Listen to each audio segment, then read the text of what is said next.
Hey guys. All right. So we're going to get started in just a second. Happy to see you guys. Look at you on time. I'm going to make sure that everyone's muted so that there's no distractions. And that way, actually, if you need to move around or make some noise, you won't feel inhibited. So hi, everybody. I am just giving you guys a second to hop on.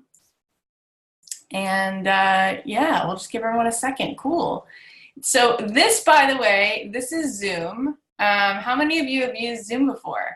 Just go like this if you've used it. Never? Okay, some of you have. So hey, so what I love about Zoom is that it allows me to see your faces, which is great. And when we actually do the program, when we do the 6-month program, this is how we do it. This is how we do it. How many of you are like me, where like if you say a fragment of a lyric or you have to sing it because it's just, this is what it is to be an artist. All right, so we're gonna get into this in a second. I'm not stalling, I'm just giving people a second to sign on because I see that people are just finding us. I'm so excited to do this with you guys. I'm such a dork, like this to me is fun. This is what I like to do. I'd rather do this than go to the movies. I'd rather do this than go have good sushi. I'd rather do this than many, many things. I know. It's what it is. What can I tell you? I think it's because I love human beings. Like, you know, some people are like, I'm a dog person. I'm a cat person. I'm like, I'm a people person. I don't know what that's about, but I guess since I was a kid, you know how in that movie, The Sixth Sense, he's like, I see dead people everywhere. You know, he has that like ability. I feel like my thing is like, I see people and I see, I don't know, I see what they're feeling. I see how amazing they are. One of my friends, Emily, she's like, you know what you do? She's like, you do this thing where you hold up a mirror to every person and you're like, do you see? This is really how awesome you are. Do you see it? I love that. I see cool people. Did you see what he just held up? Thank you for getting me. So yeah, I don't know, like I just feel a lot. And so it's fun. And it's fun to be able to, I mean, everyone, come on, everyone wants to feel important, like they know something, right? So really, whenever we ask music supervisors to come speak to our class, you know, we do pay them, but when we ask them to come, it's really not such a big ask because they want to feel purposeful, right? And most of the time when they're working at their desk at NBC or Lionsgate or some ad agency, I don't know that they feel like they're so important, right? They feel like whatever most of us feel, which is like we're typically not seeing ourselves the way other people do. So then what happens is you ask them to come into this program and there's all these artists like this on Zoom hanging on their every word. And I think that makes them feel kind of awesome, right? Like you know something. So that's probably the other reason I like doing this is because it makes me feel like maybe I know something and I can share that with you. And then that makes me feel really good. So, all right. People are signing on. So I feel like we can get started. And then if people join us, they can join us late. And yeah, don't be sorry if you don't have a webcam. It's fine. But just so you guys know, if you did sign up for the program or if you were thinking about it, this is how it looks. So we do this every single week. And then what we're not going to do today, we actually, yeah, I'm not sure if we're going to do that part today. But in the program, we actually not only see you, but we listen to you. We have like a therapy session. And we make sure every week we try to make sure that people get heard. And there's so much coaching that goes on. And you know, for some reason, that's the part of me that was a big surprise that like, that's really my thing is like coaching people, which I never knew. Who knew? Who knew? I was just a girl who liked to sing into my phone. And then it turned out I'm a good coach. So, all right, looks like everyone's signing on. So that's good. So I'm going to click. All right, so you'll see to the right, there's a chat box. And I will ask you to chat with me a little bit so I can just get a sense of some things. And then I am going to share my screen with you, but you'll get to see my face as well. That's what I love about Zoom, that if I ever share my screen, you'll still see me. Okay, so first question, simple question, just so I have a sense of who's in the room. Type it into the chat. How many of you watched the whole 5-day challenge and so You've already seen all this. How many of you were there for that? Let me know. Yep, me. Awesome. Okay, so you saw it all. So this is funny because this is like sort of, we're doing a wrap up. All right, so Karen, I'm doing this all for you because Karen's like almost all of it, most of it. All right, so Jason, I'm also doing this for you. So really, all of you are welcome to be here, but really this is a review of the 5-day challenge. And so some of these things though, you guys, you cannot hear enough, right? You cannot hear some of this enough. So you may as well be here because I'm here. It's a beautiful day. Why not? Let's spend the time together. But just wanted to be clear so that you guys know what to expect. So basically, we realized we got lots of emails, lots and lots of emails from people who said, oh my gosh, I work a day job, or I live in New Zealand, or whatever the case may be. I didn't get to see the whole thing, and I definitely wasn't there for the live stuff. And if I saw it, I saw a replay. And so Angela, who's awesome, who's on my team, she's like, Kat, there's about 67 people who are begging you to do this recap again. Can you do it? And I was like, sure. So my husband took my 3 kids, Chuck E. Cheese, can't be so bad, and I'm here to do a recap. So that's what we're gonna do today, is basically recap the essential points from the 5-day challenge.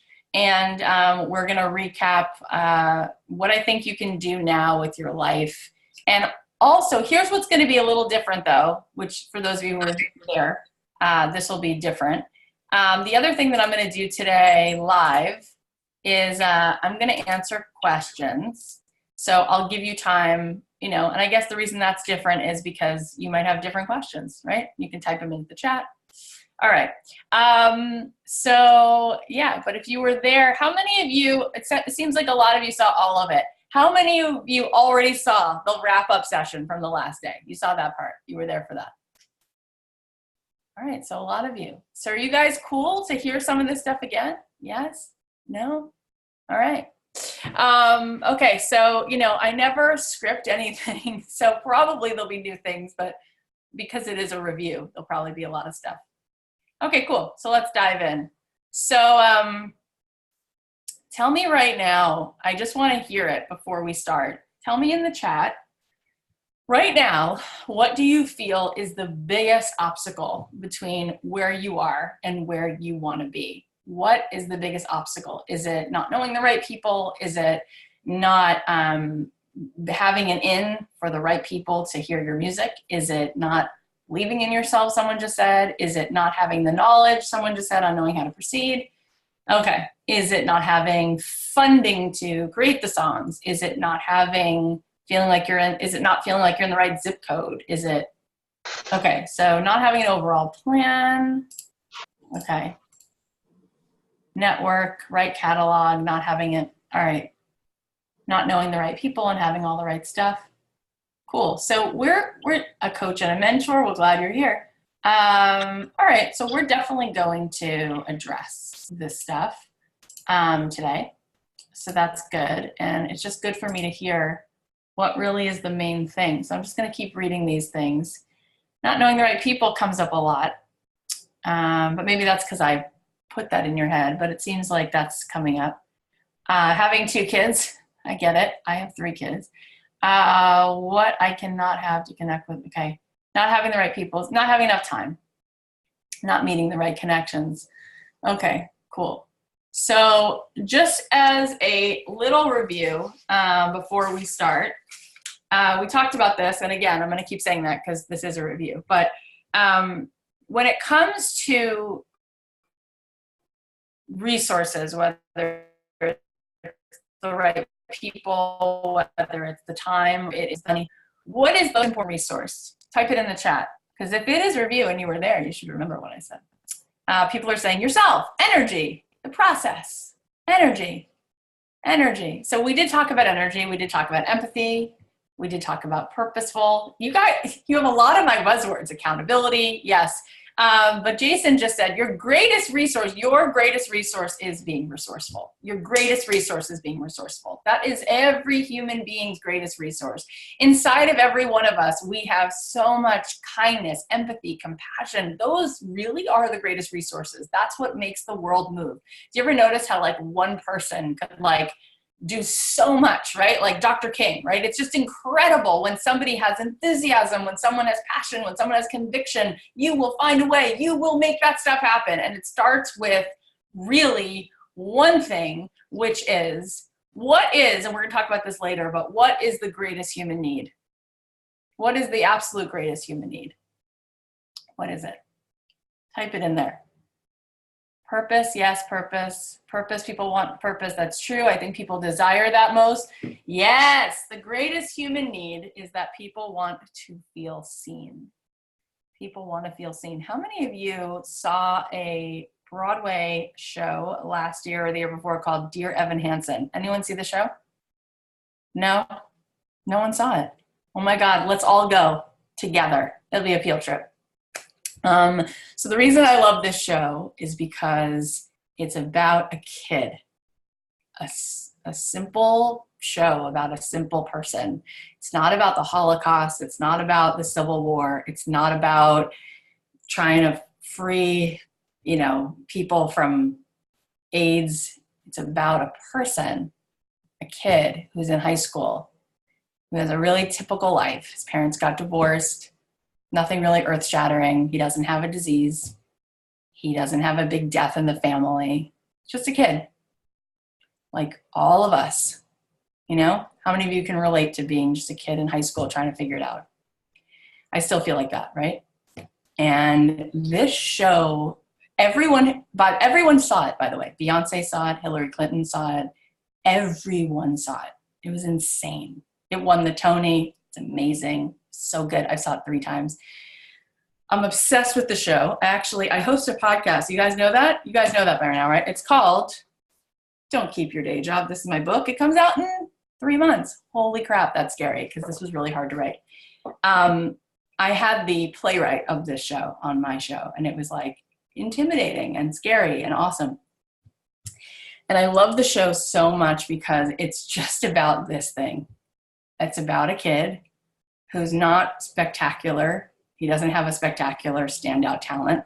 He doesn't have a crazy story that he gets all this attention for. It's just a kid whose parents are divorced. His mom works late nights. His dad moved to Colorado, and he does not feel seen. And it's really, really hard. And he just wants to be seen. That's all. And he sings a song called "You Will Be Found." It's an incredible story. And there's another kid in high school who committed suicide, and that's by the way part of the opening scene, so I didn't give anything away.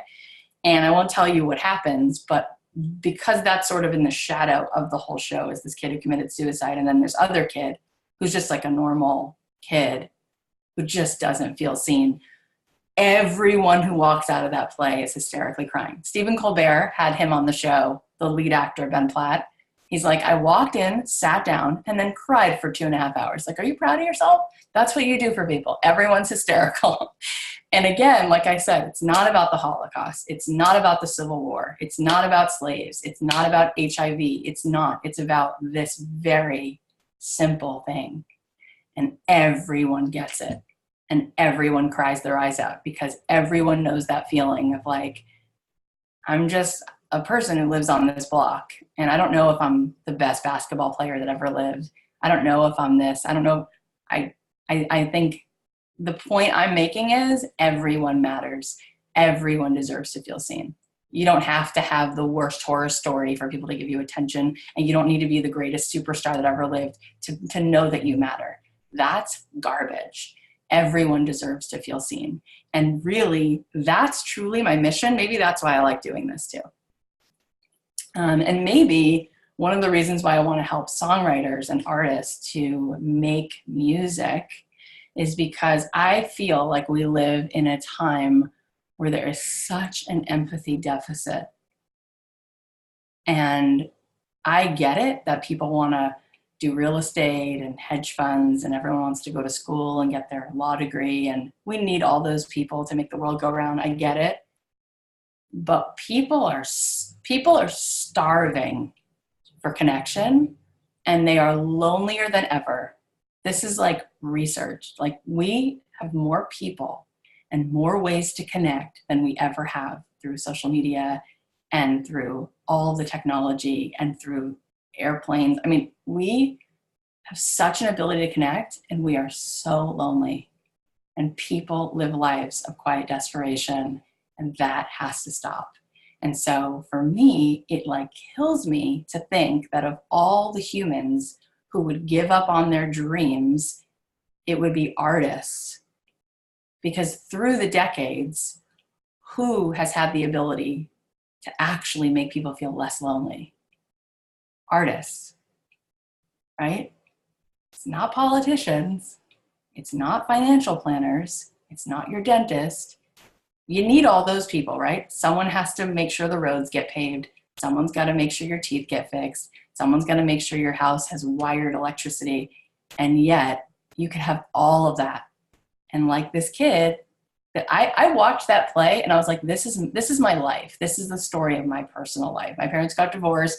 I barely had enough self-confidence to like pretend I was making it through high school. And I thought about suicide all the time when I was in high school. And probably because my mom actually tried to commit suicide 3 times. Isn't that a mic drop? You didn't know you were going to get to know all this about me today, but I'm very honest. So anyway, I host a podcast and I talk to people a lot. So I'm very comfortable talking about myself. Thanks for the hearts. In any case, so I guess the reason I'm saying, you like my lipstick color, Amira, thanks. Every once in a while I look at the chat and I'm like, fun. So I'm like determined to help people feel seen and to help people get out of their own way so that you can make things. And I 100% with every fiber of my being believe that every single person can make a great living, not a good living, a great living doing what they love. You know why? Let me tell you a fact. Money is value, okay? It's just value. So we made up a story. We took paper, green paper, and we put values on it, right? We're like, this one's worth $5 of value. Same paper, right? This one, we put a $50, this one's $50. We just made it up, it's a story. Some people use other things, right? Back in the day, they would say like, these rubies are the same value as this, and we would trade things, but that was really kind of a cumbersome way to do it. So we created something else, right? We put value on it. Now we use like plastic. We're like, this credit card can give you this much value. It's all value. So what do we do with value? We trade it for what? Value that's worth the same. So how is it possible that people can make lots of money because they figured out how to make something valuable that someone else wants or needs? Did you hear that? Because that's the core of business. And we're going to talk about that today. But business is essentially, remember I told you this, business is radical empathy. Radical. So if a person is successful and they started a coffee business, Mr. Howard Schultz, I had him on my podcast. That is an incredible story. The man grew up in public housing.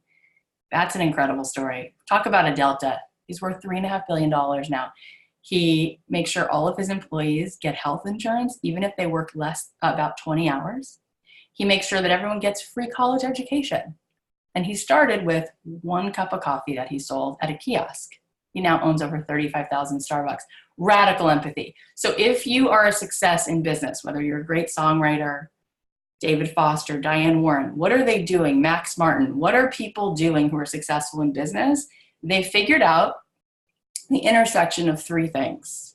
How to do something that they love, how to do something that they're good at, and how to do something that someone else needs. If any one of those 3 things aren't there, it will not be a successful business. So let's go over that again. And by the way, the Japanese, I love the Japanese. My podcast producer, Emma, she's Japanese, and I learned a lot from her. There's a Japanese word for this, okay? You know how in America, when you go to a dinner party, people are like, what do you do? What do you do? I hate that question. It's the dumbest stuff around. What do you do? How about who do you serve? What are you for? What is it? Tell me something about you. Like, I don't want to know what you do. That's stupid to me. But the word that they use in Japan is, what's your Iki Guy? Right? Now, of course, it sounds better because they don't use English. What's your Iki Guy? They say it somehow in Japanese. I don't speak any Japanese. So what is an Iki Guy? An Iki Guy is the intersection of those 3 things. How cool that they have a word for that. Your Iki Guy is, what do you do that you love? what do you do that you're good at, and what do you do that the world needs? So basically what they're saying is, what do you do and who do you do it for, right? But it's at that level. What do you love? What are you great at? And what do you do that the world needs? Because that is essentially what every single one of you, what all of us are searching for since the second we are born. What's that Iki Guy, right? That's your sense of purpose. It's like, I don't just want to find the thing I like, right? I don't just want to find the thing I'm good at, right? You could be good at math, you don't like doing it. You could like being a person, you like baking, but you're terrible at it, right? So you're looking constantly for this you're looking for your Iki Guy. That's why it's such a good word, such a good word. We're all constantly craving, because what people really want, and we said before, what do people really desire? They want to feel seen, right? We deeply, deeply, deeply want that, right? Now, how is it that we get to feel seen? What is it that makes a person feel seen? Is it money? It's not, right? Like you could give a person money and they go, great. And it feels good for a second. And you're like, oh, I'm going to go do some retail therapy. And then 4 hours later, you're like, it didn't really do anything, right? So money doesn't really do that. Is it, I don't know, like having a lot of resources, like more besides money? I mean, I guess it's a good feeling to have water and Wi-Fi, but it doesn't really click on that making you feel seen. So what does? Purpose. That's what makes people feel seen, okay? So it goes back to the Iki Guy. So what makes people feel seen is, I'm doing something that I love, that I'm actually also good at, and you need it. And when those three things come together, woo, like your whole body lights up. That's why, for those of you who really like to make music and are good at it, whenever you've gone ahead and done those two things for someone else, when you've performed it for someone else, when you played it for someone else, you went, I don't know what's going on in my body, but my entire body is lit up. And it's because you are in that moment totally in service. It's like, you know, the saddest thing is when you're so hungry and you've been at the gym. When I was a kid, this was like the funnest thing. My parents belonged to a gym, and I would get to go, and I would be bored, and then I would go to the vending machine. And once in a while, the vending machine said, out of service. It was so frustrating because I could see the Skittles. I could see the Twix, and I couldn't get it, okay? We don't want to be out of service. We then don't feel we have a purpose. What good is an iron if you have it on your desk as a paperweight and you don't plug it in? It's out of service. It's not meant to be a paperweight. What if you had a guitar and you took it, and instead of playing the guitar, you stick a plant, like the dirt with the thing, inside the hollow of the guitar? Not its purpose, right? Wasted. Not working, not what it's supposed to be doing. So all of us are walking around all the time, and we know we're like this guitar, and it's just like collecting dust, or it's holding a plant. And it's like, I'm not being in alignment with myself, right? So we need to find that Iki Guy, okay? So what we're gonna talk about today is what I teach and what I believe is the path and is the way. And like I said to you before, everyone has sort of their main thing that really sort of, I guess, differentiates them from everyone else. I would say what I'm telling you now, this is my bat signal, right? For me, the way that I've built my career, whether it's my songwriting career, what's happened as a result, all these things, all these doors kept opening for me. And by the way, that's how you know you're in the flow, because you're not in charge anymore, right? It's just kind of like flowing. Like the door it just leads you now. You're just kind of like, I'm just going to show up. I'm just going to be in service. I'm going to keep my eyes on those three things. What do I love? What am I good at? And who needs it, right? And when you just do that, your destiny writes itself. But for me, that's been the bat signal, is like, I know people need to feel seen, right? So it's a combo of having empathy for myself and having empathy for other people. Because you can't make anything. You can't make the work if you don't have empathy for yourself. We're going to talk about that in a second. So what I'm going to do now is I am going to share my screen. You'll still see my little face somewhere in the bottom of the screen.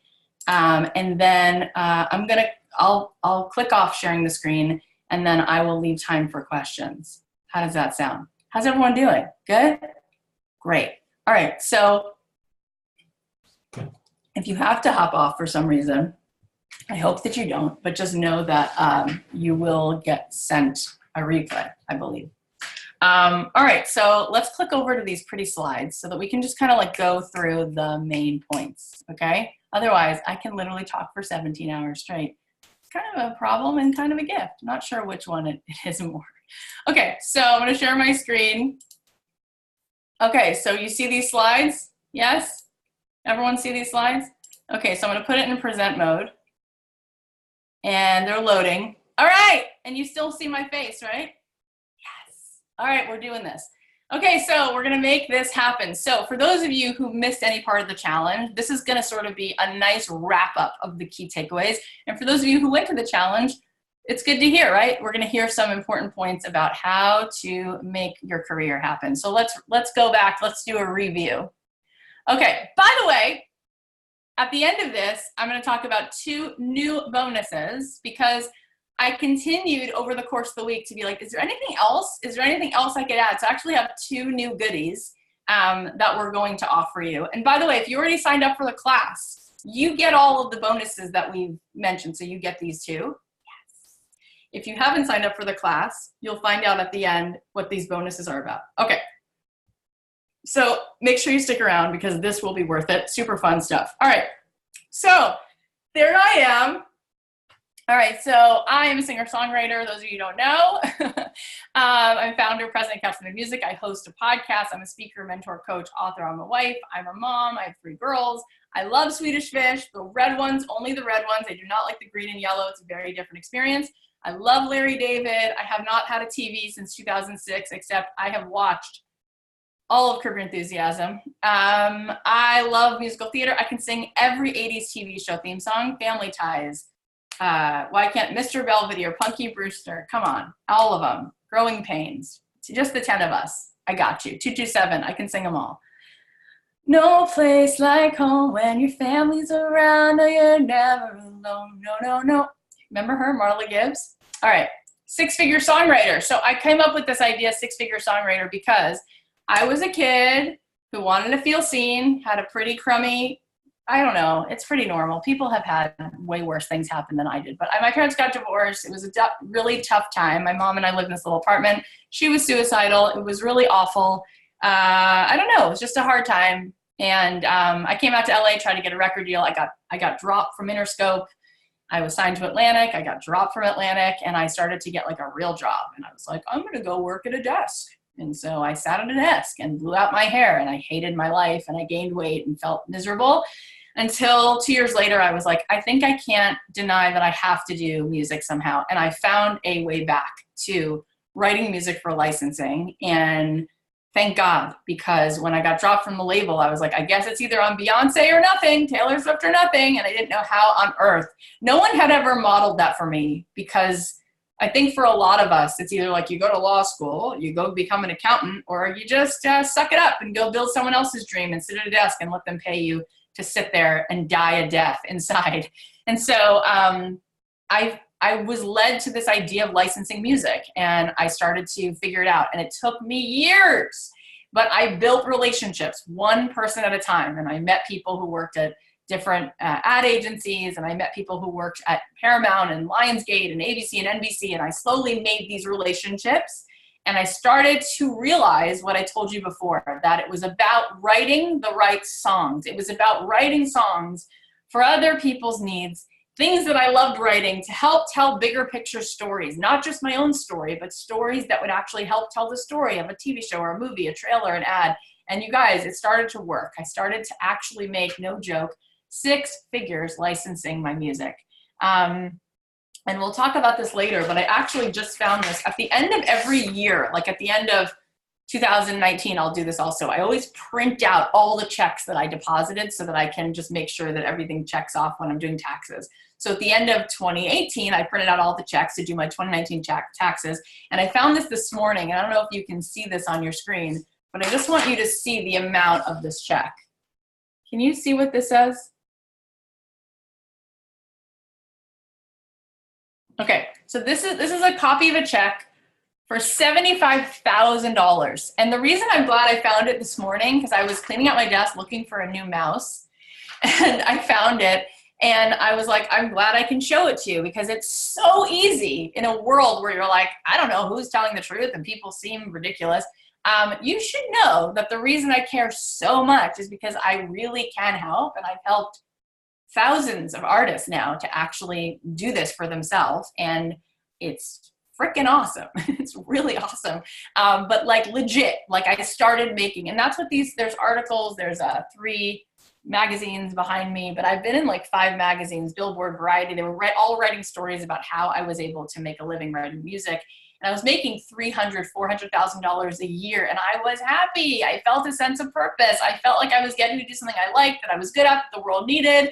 I was speaking on panels at the Billboard Film and TV conference and the ASCAP Expo, and I flew to Berkeley and spoke there. But you guys, I worked my tush off. Like I flew to Minneapolis, of all places. It's cold there. I met with Best Buy and Target and Carmichael Lynch and Mithun and Fallon and all these ad agencies. Like I got my way in there. I was super scrappy. And I met the right people, and then it wasn't just about knowing the right people and being kind and cool and empathetic. I also had to know ahead of time how to anticipate their needs, because what do smart people do? We solve people's problems. We don't look for opportunities and handouts. We think ahead. How can I help you? What's in it for you, not me? So it actually worked, you guys. It actually worked, and it's been working now for 12 years. So, all right, that's a little bit about me, my journey. Next slide. Let's go back. Okay, so here are just some of the things that I've had songs of mine in. Like I had a song that was like the song for the Rio Olympics. I've done 2 different Walmart spots, Kellogg's, 2 different McDonald's spots with 2 different songs, a bunch of Netflix stuff. I wrote a Netflix theme song last year. I've done a bunch of stuff for NBC, just a bunch of stuff. These are just some of the pretty logos, which is nice. There's a movie called Southpaw with Jake Gyllenhaal, and Eminem was actually working on music, and I did a bunch of songs for that too. It's really a nice combo, like Eminem and Kathy Heller. It so makes no sense, but Jake Gyllenhaal has a daughter, so whenever she would come around, you'd hear like my songs. It's like really interesting. Anyway, I've done a bunch of things. So what happened is I created a company called Catch the Moon Music. My grandma and I were super, super close. She was sort of like my constant, my parents' divorce and all that stuff. And she passed away in 2014. And she said, you have such a light inside of you, and so many people are going to want to learn from this, and don't say no when the opportunity comes knocking. And the truth was, she was right. So many artists reached out to me after I was in all these magazines, and they said, can you help me? Can you help me? And I kept saying, no. You guys, literally for 5 years, I was like, no, I can't, because I didn't get the memo. I was just like, why would I help you? I'm just an artist. Like, I don't have a way to help you, until it like clicked. Wait, I do have a way to help you. And so I started, actually, no joke, I met with probably 20, 30 songwriters. I would meet with them one-on-one, and they'd be like, can I buy you a coffee? And I was like, sure. And I would just like generously teach people things, but then they would want to follow up. Well, here's the song I wrote. What do you think? Do you know someone who works at this place? Do you know the email address for Madonna Way to Read? Have you ever met Frankie Pine? I was like, oh my God, there was so much like follow-up. And I had 1 baby, right? And so I had a baby, plus I was an artist, and I was just like, oh, I don't have all the time. So I would say to people, I don't know, I can't meet again. Like, and then somebody said, I was on the CD Baby podcast with Kevin Bruner. And I think they actually chose it as one of their top 10 podcasts, which was really nice. This is before I had my own podcast. This is years before that. And I got a call from this adorable girl, and she said, I love that podcast, and I want to learn from you, and you should teach this. And I'm like, I don't know what you're talking about. Like, I'm not going to teach it. I don't know. What does that mean, teach it? Like, I never sat down and written a curriculum. And I thought about it. And then I met this other girl who said to me, you really should teach this. And I said, I still don't know what you're talking about. And so I decided to sit down and see, like, what would I teach? And I sat at the computer and just blah, blah, blah. And I realized I had a lot to teach. And I started a class called 6-Figure Songwriting. And we have an agency. So I started helping artists, pitching them, started a class, and then those things started to go together, because I realized that so many of the artists that I was looking to sign, their music just wasn't ready. It wasn't right. It was good. Maybe the vocal was good. Maybe there was obviously some talent, but the songs were not the kind of songs I could send over to Deutsch or Ogilvy or or to DreamWorks. It just wasn't ready to land. And so they needed help. So I started directing people to this program. And then lo and behold, the people from the program started to get licenses. And I was like, oh, this is what they need. They need help. Just like if you were working to be a better screenwriter or a photographer, it's great to have a teacher, right? It's good to have somebody. So I've spent all of this time, you guys, going to sit in the edit bay, right? And watching a screening of a show and watching a spotting session. And I've learned over the years, okay, so here's what the track would need for the editor to be like, this is a slam dunk, we're using this song. Like, I now know that. And I now know some universal themes, and that song's lyrics needs to tell those stories. So I was like, okay, so the class grew. And so now I am an artist. I own an agency. I help people through my program, Six Figure Songwriting. And then I actually started a podcast, which was just supposed to be a side thing. And it became a big deal. We now have over 8 million downloads, and Apple named us the most inspiring show for 2019. So I don't know what's even happening with that, but it's been very fun. Okay, so let's review what we talked about last week. So on day one, we talked about having the right mindset. We talked about what I just was basically saying to you guys, how it's so important, because most businesses do things backwards, right? Most businesses, whatever it is, if it's a songwriter, an artist, because remember, I think one of the main mindset shifts that we talked about on day one is that most artists actually have a really hard time with the word business. There's something that feels like you're selling out, you're selling your soul. That's a problem, right? Like if you want a hobby, more power to you. It is a really fun hobby. I think for some people it should be a hobby, you know? But if you want a business, like if you want to be Lady Gaga, if you want to be Randy Newman, you need to care about other people, right? Like I can't imagine Randy Newman walking into a Toy Story spotting session and going, I don't give a crap. No, I'm writing what I want. I don't care. No, don't even tell me the character. No, don't tell me the tempo you need. Don't tell me the storyline here. I'm writing what I want. That's not going to work, right? I mean, I can't imagine John Williams or Danny Elfman sitting in meetings going, no, don't care, not listening. Don't tell me about Jaws. Don't tell me about the Tim Burton series. I don't want to hear it. I just want to write for me. So Alan Menken doesn't do that, right? The artists that I work with, we don't do that because we got out of our own way and we realized that it's actually, for me, way easier to have fun and way more inspiring. Instead of me going, what am I going to write about today? Oh my God, the same pain, the same breakup, the same issues. When someone's like, hey, Kath, we're telling a story like Dear Evan Hansen. It's about a kid who feels lonely. Or Kath, we're telling this story and there's a woman in the scene and she's about to have a baby and she's going through a breakup at the same time. And we really want a song that talks about wanting to get home and find her way home. And I'm like, I relate to that, right? Let me write that. I wrote a song for a movie. We saw the movie recently. It's a Disney movie, hasn't come out yet. And it's about this kid who winds up passing away. And we had to write this movie. We had to write this song to tell a story about a kid whose message to his parents is don't give up, because he's leaving, but he wants them to keep going. And I can't tell you how inspiring that was. So it's such a limiting belief. And I think it's there because we all want to be seen so badly that we're so worried that we won't get seen if we worry about what other people need. And I think it's the opposite, because when we worry about what other people need, the most beautiful things get pulled out of us. I mean, think about Michelangelo, who was told, could you please paint the Sistine Chapel? And could you please paint the images from the Bible? And he was commissioned and he was told what to paint.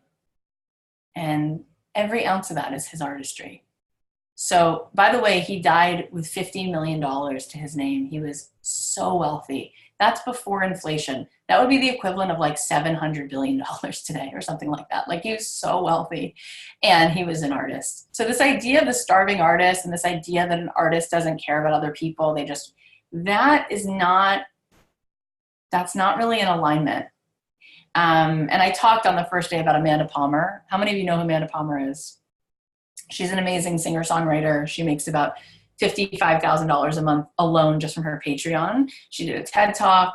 She was in a band called Dresden Dolls. She's a great artist, super, super original. And she talked about how she goes to every concert, listens to her fans, listens to their heartbreaking stories, listening to their beautiful celebratory stories. And then when she sits at the piano, she brings them all with her, she said.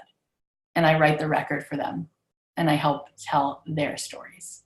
And isn't that what we love about Paul Simon and James Taylor, is like they write the songs that make the whole world sing, right? Because it's really an artist's job, again, is to make other people feel that we see them. And so they can feel their feelings because we're helping tell their stories. So really that's the mindset that we talked about on day one. On day two, we talked about research and how important it is, again, to begin with the end in mind, like Stephen Covey says, and to write the songs, again, that work, and to care about doing that research and to get out of our way and our limiting belief of, I don't need anybody to tell me what to do. And I have to realize, like, we don't know what we don't know, right? And there's a reason, right? Like Michael Phelps and Andy Warhol, like you're not born Andy Warhol. I actually just heard a story. I told you guys this. Andy Warhol burned thousands and thousands of his paintings because you have to burn a few paintings before you get to the soup cans, right? Like, and like becoming Warhol. Like, we have lost our respect for real mastery. And we want everything yesterday. And that's a problem. And that's actually a limiting belief, because what we really truly want is to grow. We're all craving it so much. And so we actually deprive ourselves of growing when we're like, oh, forget it. That's selling out. And when we have excuses like that, it actually keeps us from getting out of our comfort zone, because we're like, I would never do that anyway. Oh, forget it. Life is fine. I'm good. I'm fine. I'll just work at AT&T. I'll just do this job I don't like, because the truth is, being an artist is either you get lucky or you sell out. And if I walk around thinking that, then I don't have to take any accountability, right? Because either I'm lucky or I'm not. I have no control over it. Or I sell out or I don't. And I'm not lucky and I don't want to sell out, so I don't get to do my dream. And that's garbage.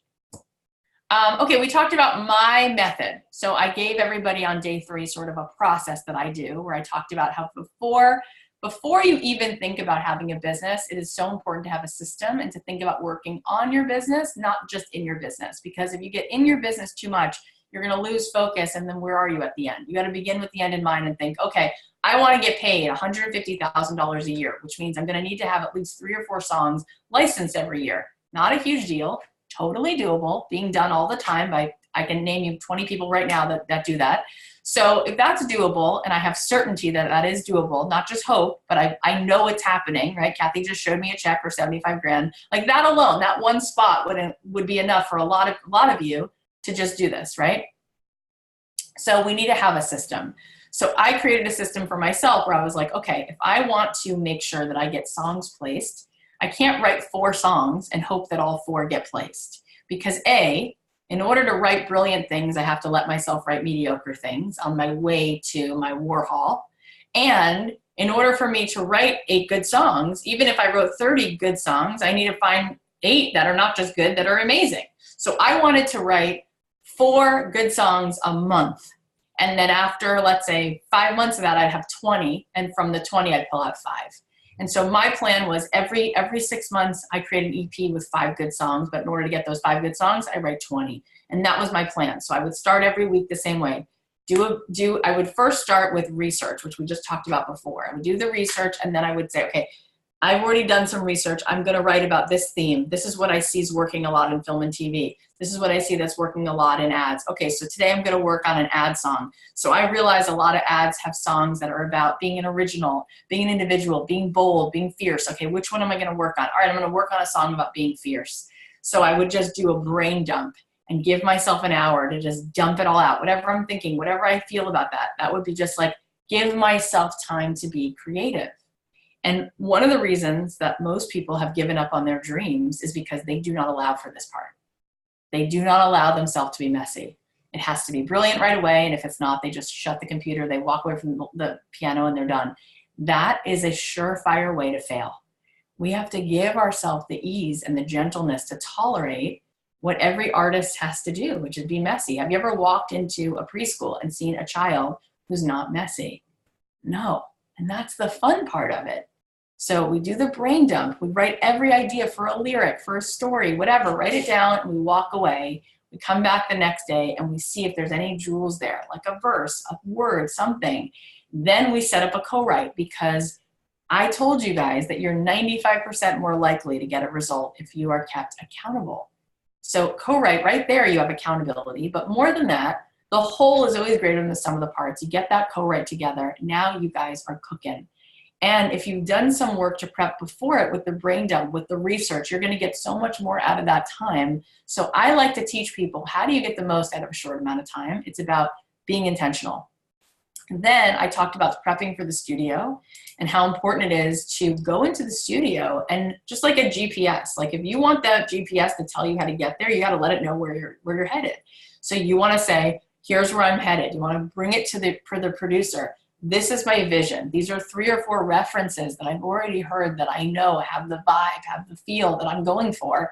Let's let it wash over us. Now we know where we're headed. All right, in this song, I really love the way the strings swell in the chorus. And this song, I really love how it starts off sparse and it builds, because we talked about, for production, when it comes to film and TV, you're not just writing a song, you're creating a mood that has to be cinematic. And this has to be just as important as the songwriting itself. And this is why I created a program, so we can dig into that and help you do something which is not rocket science, but help you do something you love with a direction in mind, so that you can take something you love and make something that other people are willing to pay you for, which then allows you to get paid to do more of what you love. And then we talk about pitching music and how important it is to be out of the box, and how important it is to get your songs to people by remembering that when you're successful, it's not about asking for a favor. These are also people that need to feel seen. So when you go to pitch something and you send an email, you don't want to say, hey, here's all the things about me, and here's what I need from you, and here's some homework, could you listen to my music? You want to say, hey, I'm writing to a person who I respect, who probably has a job, a dog, a sibling, a wife. And it's not up to them to just be nice to me. They don't even know me. Maybe it's my job to think about how I could add a little value to their day. Maybe I should be short and sweet and polite. And I talked about how I write emails in a way that really shows that I care, that I'm making it about them, where it's casual. Casual, by the way, is the new professional. And it is sincere. And it's not about, here, do something for me. I don't go right to the ask. I don't say, here, listen to my song, listen to my song. I try to create that relationship, because truly everything is about proximity. So we talked about pitching music. On day 4, we talked about what happens from song completion to licensing, and we talked about what it means to have one-stop songs. We talked about how a song, when it's licensed, we talked about how there's 2 parts that you get paid for. You get paid for the master and the publishing. And the publishing side is really both the writer share and the pub side. So you get 2, they'll always say, like, it's 20,000 all in, which means 10,000 per side. So 10,000 for the master, whoever owns that, and 10,000 would be split 5 for writer share, 5 for publishing share. And by the way, I also, in the challenge, I read you guys some searches that we have gotten that came in to show you sort of what this looks like. So just to repeat, just to do a tiny little thing. So here's a search. It was for a clothing brand, and the budget was $85,000 all in, which means it would be split between the master and publishing side. It says, hey, Kathy, we're working on a new project for a clothing brand. The spot talks about how women can do anything they want these days, but there's still a stigma against being middle-aged or older, so the brand wants to call that ageism out. We're looking for a song about being strong, positive, bold, an anthemic track from a contemporary emerging female artist. We're looking for lyrics that help convey the message about being strong, being bold, proud, being yourself, confident, self-assured. We'd love to find something that directly addresses that. So then it says the term would be 1 year. It would be exclusivity would just be for clothing retailers. And we talked about why licensing is such a great thing to invest your time in, because when you're licensing a track, you're giving someone the license, the right. That's what license is. It's saying, here's the right to use my song, not to own my song. So if there's exclusivity, it would be for the term, and it would be just for clothing brands. So that means I could still license this track to a car commercial. I could still license a song to Grey's Anatomy. I could still license this song somewhere else. But clothing brands is what they made exclusive. So it makes it very, very lucrative, because I've had multiple songs which have been licensed multiple times, and that's really, truly awesome. So I read you some of these searches so you guys can get a sense. Let's see. Other stuff here. Oh, this was a crazy one. This one was, I don't know if you can see this budget. I have to look and see. But the budget was $150,000. So this is, I just printed these. These are just real emails. Okay, so this one said, Kathy, Happy New Year. This was, okay, back in the new year. I just printed out a bunch of different ones. This is a global campaign. I really love this track. We love Portugal Demand, the song Feel It Still, but it's too expensive. The lyrics don't need to be specific, but they should be positive. The tempo of the mood should be something along that region. Then they said that they also like the Danger Twins song called Like What You See, and they also like a song by Glimmer of Blooms called Take My Hand. They said, let me know if you have something like that, and something that fits the budget. Okay, so the reason I shared about 5 more, but I'm not going to do that now. But basically, the reason I'm sharing it and the reason I shared it then is to show you how licensing music is very lucrative, because when they say I only have $100,000, and by the way, not everything is. It's about, when I just showed you that check for 75, if it's 75, 50, anywhere up there, it's because it's a national ad. If it's a regional ad for like your regional Toyota dealership, like Van Nuys Toyota, that's a smaller region, right? That's not going to play for the whole country, so they might only pay you $15,000. If it's a national ad and it's playing in every city and every market, they're going to spend more money on that. You guys get the point, right? So, but I wanted you to see this because for ads, for TV, for film, they're so used to paying so much money for an artist that's signed to a label. And there will be a few episodes of a show or a few ads here and there where someone's like, we have to have Charlie Puth, the director wants it, and they will spend the money on it. But more often than not, they're going to say, we've already used up the money on the actor, the director, the photography. If we can get a song that actually communicates the same idea, it's worth it to us to go with an indie artist. And oftentimes they like an indie artist because it's easier to clear for the purpose of like, in terms of financially. And also it makes them feel cool, like they discovered something new. And they never ask us how many Facebook followers this person has. Are they touring? They just care that the song works for the spot. And that's something that I love about music supervisors and I love about music licensing, because it's not a popularity contest. It's about the song. And I think music supervisors are rad because they actually care about the song. All right, so that's a little wrap up on the process. So what are you gonna do now, right? So let's talk about, so we need to keep moving forward. So let's talk about what's gonna be important to keep in mind from this 5-day challenge and what is here to think about. So I see so many eager musicians and they do make critical mistakes, and it costs them years. Sometimes it costs them lots of time. Sometimes it costs them their entire dream. I think actually most people unfortunately give up on their dreams because they get stuck. And that is actually horrible, because the #1 regret of the dying is people didn't feel like they lived life on their terms. So this is a problem. So that's why if you see me get passionate here, it's because I don't want to see that happen to people, because it's not okay. There's very high stakes. So sometimes people say, all right, well, I'm going to wait for, I'm waiting for a record deal, which they're leaving money on the table because we don't live in that time. And yet we live in like the best time for music, because there's media everywhere. There's streaming TV everywhere. Even when you go pump your gas, there's now video, which means there's music opportunities. So to not think about licensing for an artist is really leaving a huge, I think it's the best way to make a living as an artist. Because the only way otherwise you can make a living is if you're touring and you're selling out really big shows or you're selling merch, right? So if you don't have a huge fan base and you want to work smarter and not harder, I would think about how can you just work on writing great songs and get paid to do that. And then sometimes what happens is you're like Christina Perri, whose song is licensed to Twilight, and your career is broken wide open. She was discovered because she had a song on So You Think You Can Dance. In fact, I heard her personally, direct one-to-one, tell me she was actually about to leave LA. She was a waitress. Nothing had happened. She told her parents, I'm leaving. And she went to a party with a friend that night, and her friend was a dancer. And she was like, hey, I'm choreographing something for this show, So You Think You Can Dance. Can I use your track, Jar of Hearts? And she's like, okay. And so she used her song, and she calls her like a week later, and she's like, they're going to let me do the dance to it. I want you to come to the taping. And she's like, oh my God, that's amazing, because I'm leaving LA, but this will be such a great send-off because I'll get to like come see this show. So she goes to the So You Think You Can Dance taping, sits at the very last bleacher of the theater, and she cries as she watches these dancers dance to Jar of Hearts. And She goes to sleep that night, and she said she woke up the next day and her friend was like, go to YouTube right now. She goes to YouTube and there's like hundreds of thousands of views, and people are like, where do I get the song? Where do I get the song? And she was like, that's so crazy. Like, she was like, that's insane. And then 3 days later, she got an email from Craig Kalman, who said, I want to fly you to New York and sign you to Atlantic. And she was like, what's happening? Come again?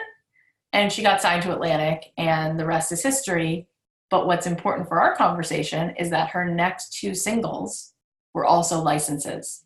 It was a song in Twilight. So think about how if you hit your star, right? If you hit your wagon to a rising star, you are now not only a person who wrote this song. Ingrid Michaelson's song gets put on Grey's Anatomy, and everyone loves that show. I've had songs that were on Pretty Little Liars or other shows, and I get messages from people, and they're like, do you know that your song has hundreds of thousands of views on YouTube? And I'm like, oh my God. Now, had I wanted to, there was a point where my songs were on all of those shows also, and I had kids. I have 3 little kids. So I decided not to sort of double down and go tour and do the artist thing. Although now sometimes I think about doing more artist stuff. But that is another way to break through in that way. For me, I just really wanted to make a great living doing stuff I really loved. And I guess I got interested in following what came up for me, and I started to do more teaching and helping other artists, and I started a podcast. I think I just got led into another place, but I've seen how that actually is the fastest way there versus like, let's get in a broken down van and try to pick up 4 fans in every city. How about get your song on a major show that everyone's watching, and now all of those people, millions of people just heard your song, Shazammed it. Now you can ride that wave. And that really works better, and you're eating, and you didn't have to get on your friend's couch and sleep for 3 nights, right? So instead, I think the trick here is to dive deeper into licensing, because it is the thing that allows you to make a consistent income, and it's worth spending the time on, right? Another mistake is people spend too much time and money on the wrong songs, because you just don't know what you don't know. And like I said, Malcolm Gladwell talks about how you need to spend 10,000 hours to become a master. But imagine if you want to get better posture, but you spend 10,000 hours doing this, you're actually just going to get worse, right? So it's about spending the time really getting that edge and doing that thing where you have a 2 millimeter difference and stand out, right? Like I talked about how Michael Phelps is somebody who everybody knows, but we don't know the guy who comes in second, because it's about like when you go to the gym and you do 100 sit-ups and they say, when you're about to just break, if you can push and do 10 more, you'll get more out of those last 10 than you did out of the first 50. So when we work with someone who's an expert, I always say like success leaves clues. So if someone has done something once, maybe they got lucky, which I don't believe in, but you could argue that. But if they do something again and again and again and again and again and again, then there's something dialed in about their strategy that we want to learn. And the fastest way from here to there is to find someone who's done it and say, show me that way. And so I want people to really get that, because it's not rocket science. It just takes having a different set of eyes. I remember when I started my podcast and I was just kind of like fumbling around, you just don't know what you don't know.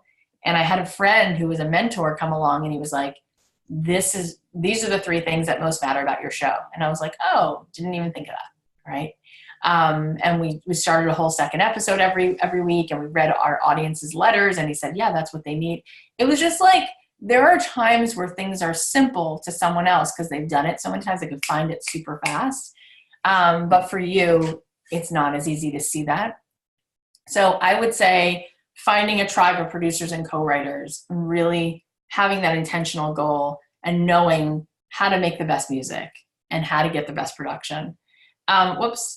Also, people pitch song after song and they don't know why they're not being picked up, right? And so there is definitely something about having an inroad. And I think it's really important to know how to pitch, how to talk in a way that's empathetic, that's kind, that makes you stand out as a professional, cool human being, and connected to someone who actually can connect you to those people. It just makes it faster. Because unfortunately, it's not different about music. It's in every creative industry, nobody takes unsolicited material. If you were a screenwriter, you can't just send your intellectual property. You can't just send your script to to a movie studio. They won't read it. Like they say no unsolicited, songs. And I actually always felt frustrated because of that. And so I try now to really understand, again, having that empathy for my artists and say, okay, you need help creating the songs, but you also need help meeting people and working directly with those people and getting to hear their feedback on top of having a connection with them is everything. And so we do that. So getting connected and really understanding also how to perfect your pitch. So remembering the research, what do people want, universal themes, what are people using, who needs what you're writing. So 2 choices here, right? Everything is about choices. And again, this is the last time I'm doing this wrap up. And so I figured I may as well show up with my full passion and let you know what's on my heart. So there are 2 choices, right? Now, so choice number 1 is you can take what you've learned here, okay? And you can just go figure the rest out on your own. And I did that. And it takes time. And I'm a person who has the will of a very small country. I'm like on it. And yet, God, I look back and I'm like, it takes time, right? I didn't have a mentor. And when I finally started to meet the right people and they started to show me what to do and how to do, it was like, oh my God, I wish I would have known that before. Game changer. So when we go out on our own, sometimes what happens is, and this is what I've seen because I've now been doing this for a long time, is people will feel excited for like 6 or 7 days. Sometimes it's like 3 weeks. They're like, that was amazing. I'm so excited. And then they'll be like, wait a minute.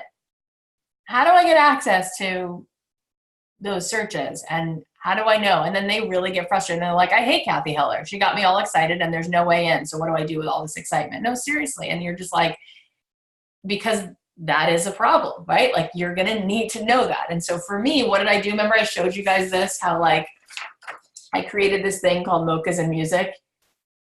I used to send this to music supervisors like, hey, can I come to your office and bring you a coffee and drop you off some music? And I remember sending this to like 60 people and 20 people didn't respond and 20 people said no. And then there was like 25 or so people that were like, okay. And I got 25 licenses that next year because I made friends. Like it's a relationship business. So when you don't have those relationships, you lose a little bit of the excitement because you don't know, you're like, great, I'm all excited to write a song. And then once it's done, who am I actually going to send it to? So you get frustrated. You're like, what's the point? Forget it. You act like Daniel LaRusso in The Karate Kid. You're like, I'm out of here. I hate karate. It's stupid.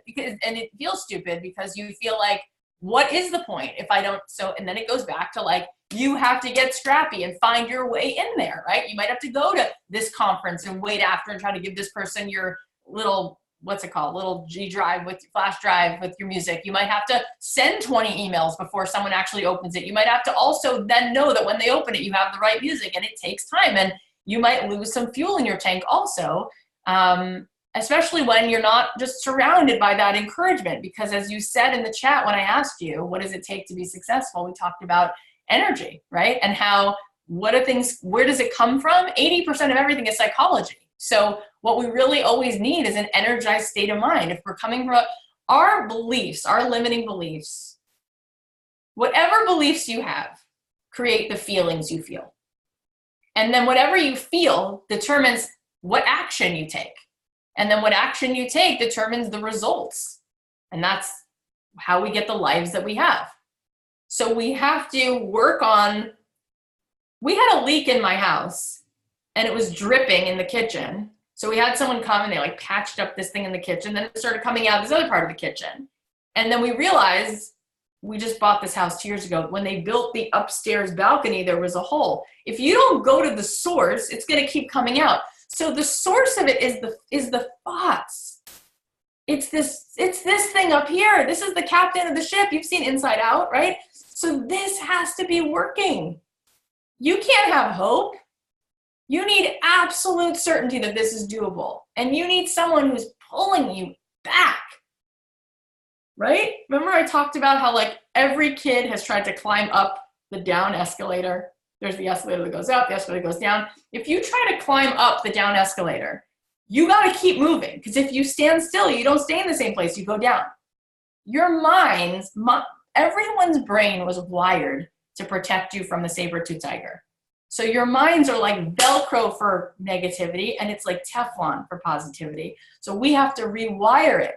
The same way that we would preemptively think about charging our iPhone batteries, you got to charge up here. You need a vision. You need someone to light a path for you. And then you need someone to give you that feedback and that accountability. And then it doesn't hurt when that person goes, I'm also the person who actually has some opportunities. That's going to be a very different universe than getting this thing to replay every day the way it's been your whole life. You're not good enough. It's not possible. How much action are you going to take if there's a thought every other second? It's not doable. It's not doable. How much action are you going to take if there's a thought, you're not good enough. You're not good enough. How much action are you going to take? I mean, this is the problem. Beliefs create the feelings. The feelings create actions. The actions create results. That is our lives. And in order to get results, we actually need a massive amount of correct action. So when we don't have that constant flow of connections and gatekeepers, we feel like, forget it, it's going to take forever, and we might give up. And then we might start to feel unfulfilled and unseen. And then we're like, why am I even here? I don't get what life is. Is life about Netflix? Like, what am I doing here? No, it's about pushing through the crap and getting it and growing. The goal is never the goal. The goal is who you become on the way. And that's why it doesn't matter, actually, how long it's going to take. It matters that every day we're waking up feeling like we are in alignment. We're growing. We're thriving. That actually is what we're chasing. That feeling makes us feel like I'm living life on my terms. This makes me feel like I'm actually not a guitar with a plant inside of it. I'm actually, at least I'm showing up and I'm being the guitar, right? As opposed to like, and we, by the way, we become the sum total of like the 5 people we talk to the most. So think about it.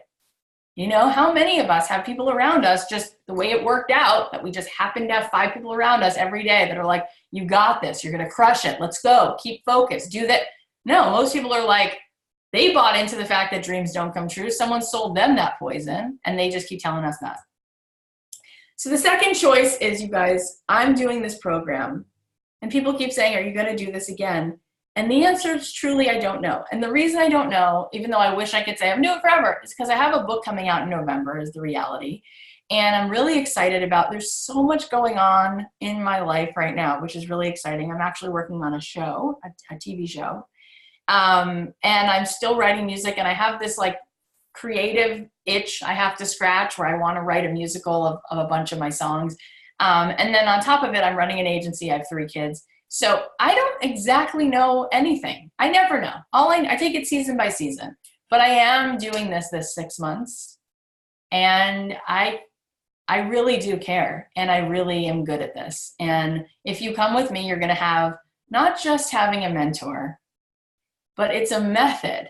It's directing you back. And I don't do this by myself.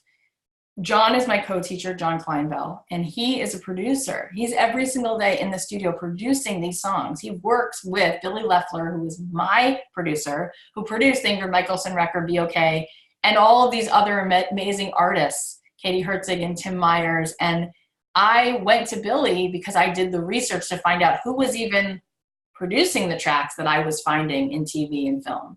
And he was one of them. And John and Billy work together. And so John is in this program. John actually took my class 3.5 years ago.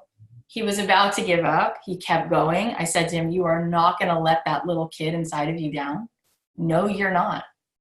And he stuck with it. And 6 months later, he called me. He's like, guess where I'm going? I said, where? He goes, I'm going to Europe. I said, that's awesome. He goes, you know why? I just got my song in a Starbucks ad. And we both cried. And he's had a bunch of placements since then. And through me, he met Billy. Billy fell in love with him. He now actually works at his studio producing artists. He's produced dozens of artists. So together, we're helping you really work on the craft. And then the other thing that happens is we're bringing in the music supervisors. So here's a few case studies of people who've been in the program who I love. So here's Nick Phelps. Now talk about no excuses. In the last year, Nick has 4 kids. He was finishing his degree, working a full-time job, and we landed him a song in a Nordstrom spot, and he's just such a great person. So way to go. Talk about no excuses. People are like, I don't have the time, I don't have the money. It's like, talk to Nick. This is Sonnet, and when I met Sonnet, she was also super frustrated, and we started working together. She's had a song in Reebok, younger riders, jeans, a bunch of stuff. This is Mikey Myers. He started the program, and he's so generous. Like, he used to hop on to the calls and in our private Facebook group, and we do Zoom sessions, but then we also have a private Facebook group. And I remember when he first started, he would just give people so much energy, just so much support. And being around this group of other people has just helped bring out the best, because it's very lonely, like we talked about. I think a lot of artists feel like they're on their own until they get to be part of this program. And there's people who are actually doers, who are like-minded, and they pull the rising tide, like, raises all the ships. Zion and Nancy met in the program, and what's another awesome feature is that people collaborate and they work together. They get a lot of momentum that way, and Zion produced the song and they landed it in a Sephora spot. So the doors are open to my program, as you guys probably heard, Six Figure Songwriting. Enrollment closes Friday night at midnight Pacific Standard Time, and it's a 6-month program, and I'll tell you what's in it.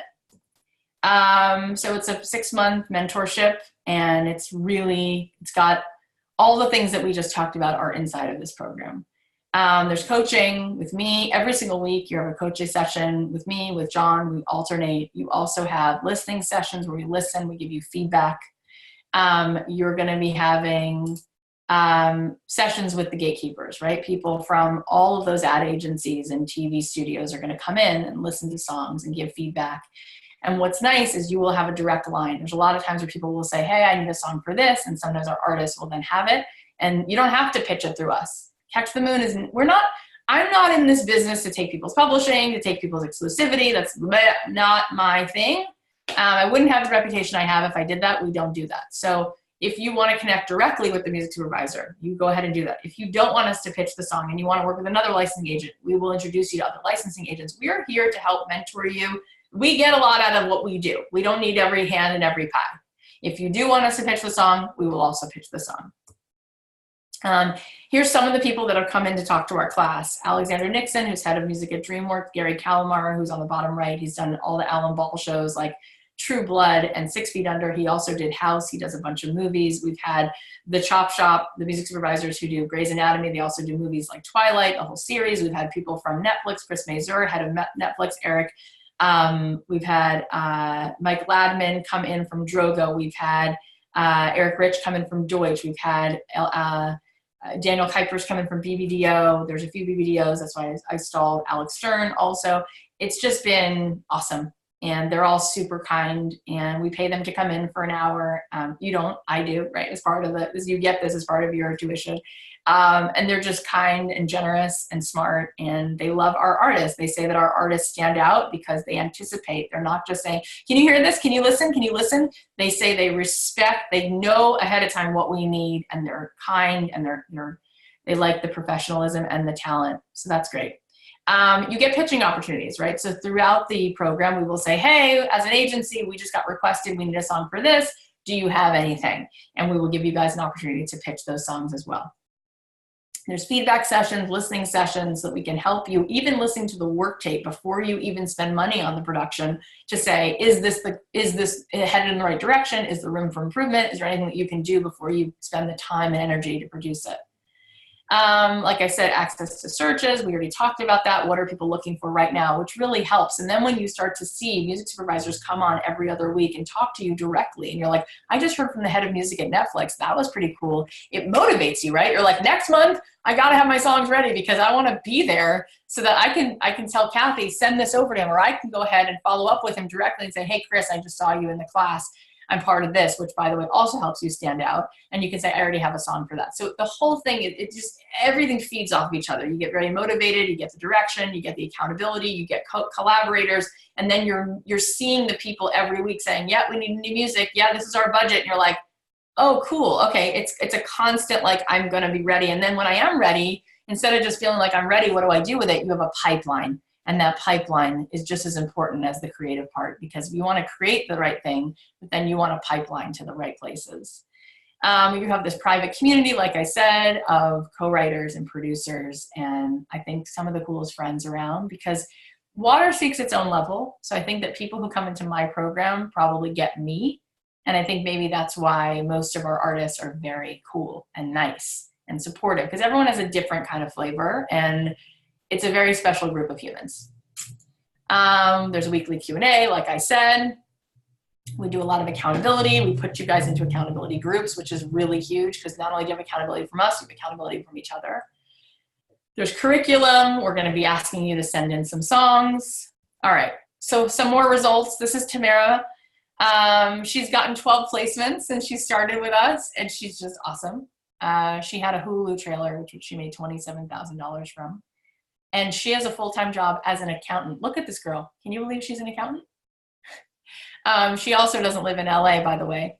She lives most of the time on the East Coast. This is Anthony Neves, who lives in Australia. He started with us, and I remember when he got his very first placement for Coors Light, it was $85,000. And he's so talented. He's gotten a bunch of placements since then. He doesn't even live in LA. He doesn't even live in the States. He lives very far away. Seth Jensen, I just saw a few weeks ago at a party, and he's like, yeah, do you remember me? I was in your program. I'm like, yeah. He's like, I just got an Expedia spot, and because of you, we just got, my wife and I got to put a lease, get a lease on our dream home. And I'm like, that's awesome. He's super sweet. Gorgeous eyes. His wife is also gorgeous. They're so cute. These are some of the things that our artists have actually gotten placements for. Super fun. It's fun to look at. All right, so bonuses. Remember those bonuses I talked about? Okay, so we have 2 new bonuses. I keep just giving you more. So Alex Stern, we've already talked about one of the bonuses earlier in the week, which is now gone, was Samantha Hilscher. She works at Lionsgate. Then we did a second one. We did another listening session. And now we're doing a third listening session. So the third listening session, the new bonus, is with Alex Stern. And Alec works at DDB, which is in Chicago. It's a great ad agency. We wanted to give you guys sort of like a range. Because we had Samantha, who's at Lionsgate, for the first bonus listening session. Then we did another one with Stefan Pine, who's at ABC. And then we thought maybe it'd be cool to do an ad agency. So I reached out to Alec and I said, could you do it? He said, sure. So a bonus session. Now, why are these bonuses different than the ones that happen in the class? In the class, you're going to have music supervisors coming in every other week. So what's slightly different about this is we're going to find out ahead of time something that they are working on, which sometimes they tell you anyway in the program. And we are going to let everybody know who has the bonus. All right, do you have a song for this? And we're going to create a folder for them and send it over. And then when they're in the class every other week, when different people come in, it's a little different where they're going to listen to a few songs, give some feedback, and you'll get to have like a Q&A. But this is going to be slightly more specialized. So that'll be really fun because we worked on a McDonald's spot recently with Alec, and he's such a nice guy. And he told me his wife loves my podcast, which was so nice. You will also, another bonus is you will get virtual tickets to our Sync Keepers. And by the way, people who have virtual tickets, everyone who comes to Sync Keepers gets the option to send us music because we play music in front of all the panelists, in front of everybody in the theater. And then the panelists review it. We also make sure that people who have virtual tickets, we look to the camera and go, any questions in there, virtual room, any songs you guys want to play? And we play songs. Anyone who was at the last event knows we played songs from people with virtual tickets as well as people in the room, and they got that same feedback. So that's really a great thing. And some people can't fly in for it, so it's nice to have a virtual ticket anyway. But we came up with a few more bonuses also, just because we had a few ideas, so we wanted to throw it in. So some people have said to me, if I wanted to ever start a podcast about music or about art or about whatever, how do I do that? And by the way, I play guitar and I'm really good at it. And maybe to offset the cost of this course or production, I should start an online guitar class, or I should start a course teaching people how to organize their closet or whatever. Sometimes people want to do that. So those are just 2 things that I do. And I figured I could give you guys a one-time masterclass on how to create a successful podcast and an online course, because I do those things really well. And those are just cool extra things that I know how to do. And I figured you might want to know how. Also, we're doing this sort of perfect pitch bundle where you're going to get like templates of emails that I've sent that have been opened. And you're getting, you're going to get some extra stuff that goes along with that to really just help you crack the code and really breathe life into people when you're pitching, as opposed to asking for too much and then feeling like, oh, maybe I was just impersonal and I don't know why my songs didn't get heard. Part of what comes with the bundle is that my very dear friend Laura Belgray, she's a copywriter and she's an expert at that. And her main thing is writing email copy. and the kinds of subject lines that get open. And so she is going to come in and do a workshop live, and you guys will get to hear her 2 cents on how to write the emails that actually get opened and read, which is huge because everything in business is relationships. And then Angela is going to do a session on how to really set up your business so that you're not just creating a hobby, but you have all your ducks in a row to make sure that this is a great business and that you have those things done. So again, we're also giving away a list of the top 25 themes that we see all the time, every single day, that people are asking for. It really is like shooting fish in a barrel. If you can write songs that have these themes, we talked about them, like a song about home, a song about togetherness, a song about overcoming something, a song about being bold. There's like 25 of these that everyone should have songs about. So if you sign up within the next 24 hours, you are going to get all of those bonuses, which will be really, really worth your while. So what would this actually cost? Well, when people ask me to coach them one-on-one, I only have a few people I do this with, but when they ask me, it's about $3,000 a month, and that's not even really worth my time anymore because I have so much that I need to do. Believe me, guys, when you have 8 million people listening to your podcast, you get a lot of requests to do coaching. So 6 months of coaching with me would be about 18 grand. 12 music supervisor consulting sessions. So there are some music supervisors, not many, but there are a few that will sometimes do a one-to-one session just to give you feedback. They charge about $350 an hour. So to have a pipeline of those people coming in, that would add up, right? And so this kind of shows you what it maybe would cost if you were even able to find people to do all of this. I think it's worth this much. I really do. Like, I just signed my daughter up for private school. She's 7. It's $34,000 for her to go to 2nd grade. And I don't think she's going to learn what I would teach her. So if you think about tuition for Berkeley, and then you think about what we're giving, it's actually nuts that we charge what we charge. So we actually created a payment plan so people can do the whole 6-month program for just $199 a month. So that's about $6 a day. And for some people, that's the cost of your Frappuccino. It's about $49 a week, which for some people could be like 3 drinks if you go out with some friends. It could be the cost of, oh no, it shut off my thingamajiggy. Why did it do that? Hang on. Let me turn it on again. Hang on. Oh, are you guys there? Do you still see it? Oh, you still see it.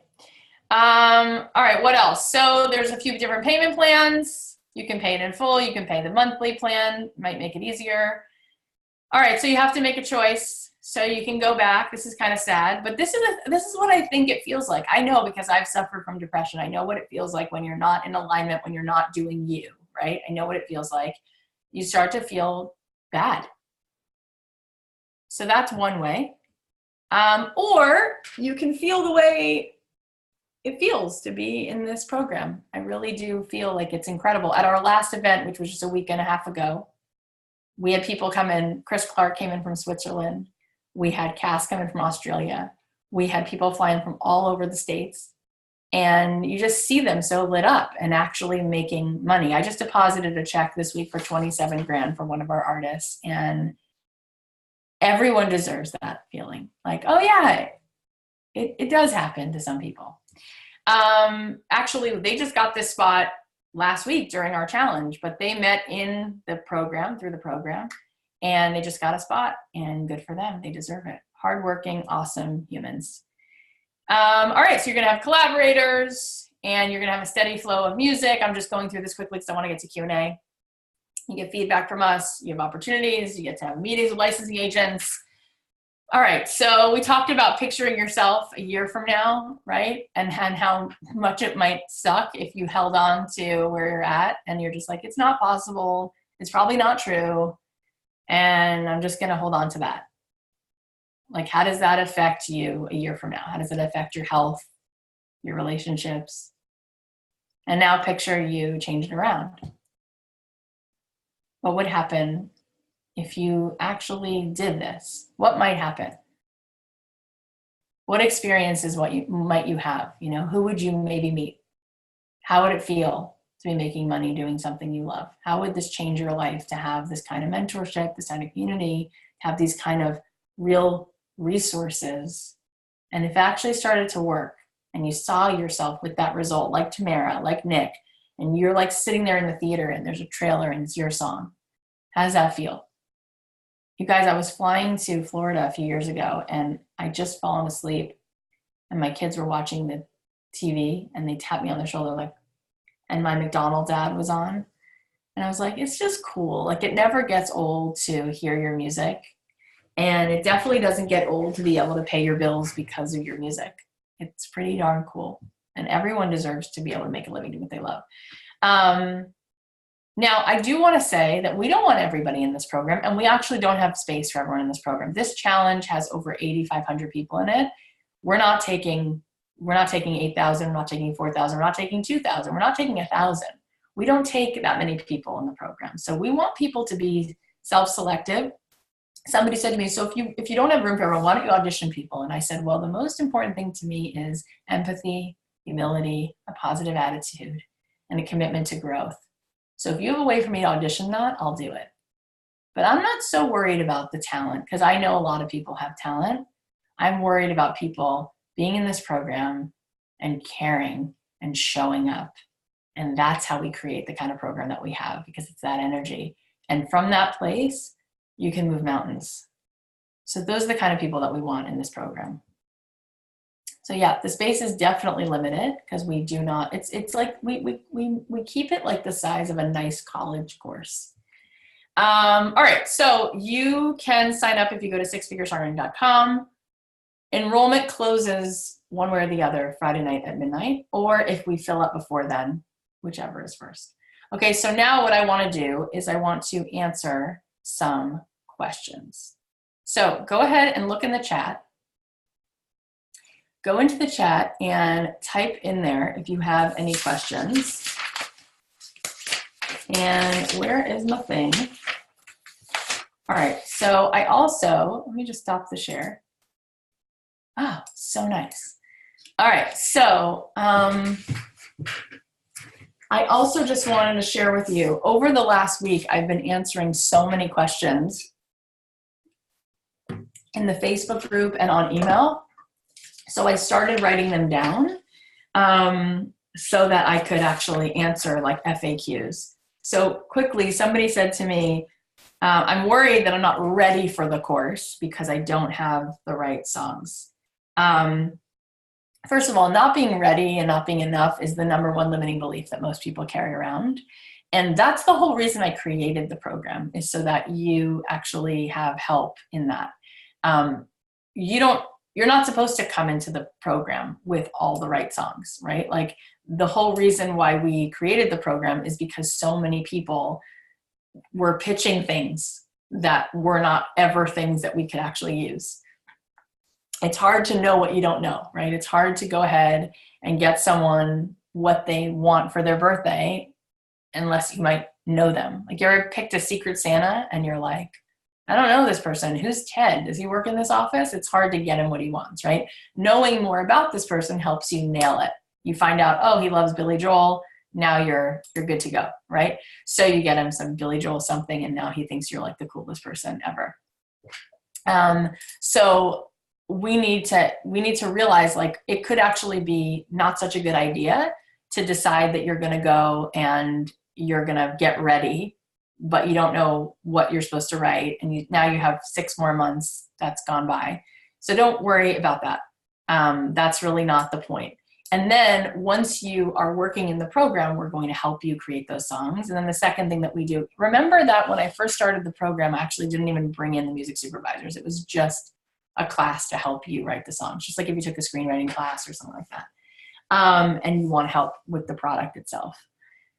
All right, so that was a question that came up a lot, and people talked about, there's a bunch of other FAQs. People said, I'm really busy, I'm worried I'm not gonna be able to make it. So just like in the 5-day challenge, when we go live, we will send you guys replays. So if you miss my live session, if you miss John's live session, if you miss a session with a music supervisor, and we asked for songs, you're still gonna be able to send that later on, okay? I made the class for busy people because I'm a busy person and I know what it's like to have 3 kids, to have a job, to have a lot on your plate. Believe me, if Nick Phelps can go to school, be a dad, have a job and do this, you can do it. It's designed to go at your own pace. You're not going to get in trouble for missing a session. And you don't have to, people are like, what if I'm not in LA? 90% of our students are not in LA. And I think that's actually all the more reason why they need a pipeline to people who are having those meetings on the front lines, but you don't have to be here. As long as you have Wi-Fi and you can send us an email, you're going to be good to go. What else? Okay, so there's, somebody said to me, it was a good question, is it a guarantee that people who take your program have success? And I said to them, no, it's not. If you went to NYU Film School and you said, is it a guarantee that if I go to your film school, I'm going to be Steven Spielberg? They would say, no. You are going to be in a program, if you go to NYU Film School, where they are going to teach you the very best stuff they know about how to make the best movies, right? If you are in this program, we are going to set you up with all the things that we know that you need. We're going to give you feedback. We're going to coach you. We're going to set you up with a direct line to talk to the people choosing the music. We're going to introduce you to licensing agents. We're going to show you feedback on your work. We're going to give you good production tips. We're going to give you everything we have. There's a lot of variables to that, right? You might not show up and do the work. You might get really frustrated. You might do the work and know that you've got to stick in it. Right? You might be 8 songs in and the song that actually is the song is going to come from song 16, right? Remember that everyone hits that dip. Everyone's going to hit that dip. And on the other side of the dip, that's where scarcity lies, because most people give up way too soon. So there's about, it's like talent. So in order to get this done, we need a proven method, accountability, and a mindset. If you put those 3 things together, I do believe that you will have certainty that you can actually go ahead and see this through, but you're going to have to put those 3 things together, right? And so what's really cool, I can just tell you this. We printed out just a small list of our students who've had licenses just in the last year. So it's pretty amazing that if I were to say, like, this is cool, like it worked for 2 people, it might work for you, then you might be like, all right. But when I tell you that, just like in anything, there's always a bell curve, I would tell you that it's the same thing in our program, right? There's about 20% of the students that like become a squeaky wheel and they show up. Of those 20%, almost all of them have gotten a license. So I don't know. I think it kind of speaks for itself. All right. Now I'm going to read through some of your questions. First of all, I know that was a lot. It's a lot. We covered a lot of like stuff from here. We talked about a lot of things. If you guys never saw the 5 days, I hope you guys learned from that. If you did see the 5 days, I hope you weren't bored and you're like, oh, that was interesting again. I did try to tell some news stories. All right, so I'm looking to see questions. Okay, let's see. I'm just gonna look for questions.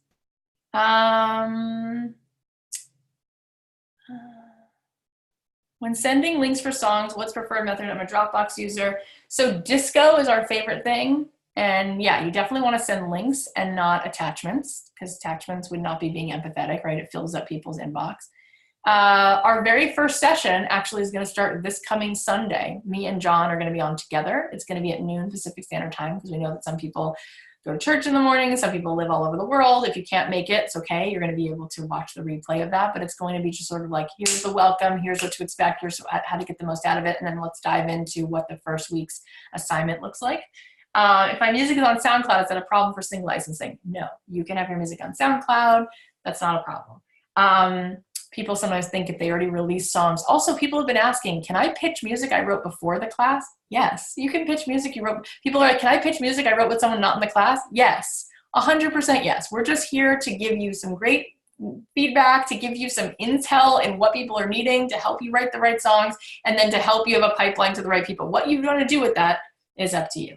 Have you already been doing the bonus listening sessions? No, we did not. We offered bonus listening sessions and we booked the time with Samantha and with Stefan and with Alec, but that has not happened yet. It happens starting next week, week after next, and on and on. Have you already been doing, oh, okay. Oh, the first Sync Keepers event, it's probably going to be in end of January, early February. We usually do 2 of those a year. But I'm not exactly, it's a TBD on that. I will let you know as soon as we know. If a song is licensed for a year, is it possibly licensed for a different place before the year is done? Yes. Remember that exclusivity is rare, first of all, because they have to pay extra when it's exclusive. And when I say exclusive, it's only going to be exclusive for that kind of genre for this certain length of time. So for an ad, they might say it's exclusive just for clothing ads. So you can license it to Nordstrom, but don't license it to JCPenney, but you could license it to a car commercial, you could license it to Disney, something like that. So it has to do with the genre of it. And normally it's not that long.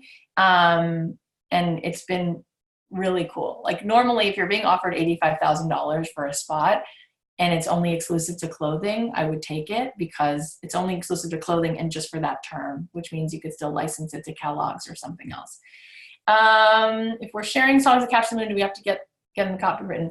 I think it's always a good idea to get them copywritten, but people have asked, does Catch the Moon take ownership or publishing? It's not like Shark Tank, just because you're in the program, we take no, we don't take any ownership or any publishing of anyone's songs. Even if we represent you, we're not taking ownership or publishing. We're just a licensing agent who would then make a commission for whatever we place. And that's it. Not a back end, our name would not be written in the copyright, none of that.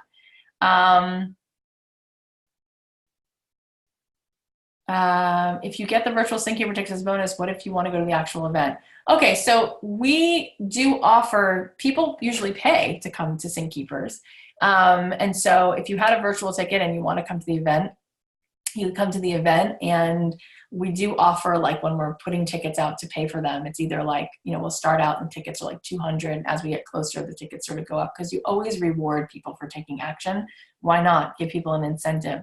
How is it important registering with a PRO? Very important to register with a PRO, because if you don't have ASCAP or BMI, who's collecting your royalties? Who's making sure that the cue sheets are in and people are making sure to pay you every time the episode airs in syndication or every time that ad airs?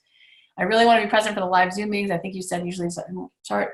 Yeah, so we would do those Sunday morning sessions a little bit later, so that, yep. And then as far as John does his sessions during the week, so we would alternate. Did you say you would introduce us? Yes, we have other licensing agents that we love working with.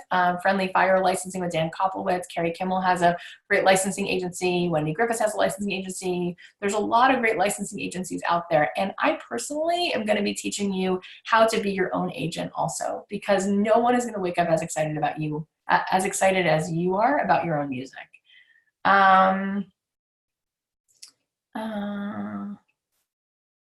I just named a few. Somebody said, who are the other licensing agents? Does a career in sync require the same kind of constant social media presence? No, as does touring musician. Obviously, the Highfields are one of the artists that are making multi-six figures with us every single year, and they do not worry about playing shows or having a very big social footprint. They just want to keep their heads down and write music every day. They live up in the hills in Calabasas and near Malibu. Like they just want to write. They live on this like horse ranch, and all they do is write. They don't worry about that stuff, and it's so freeing for them.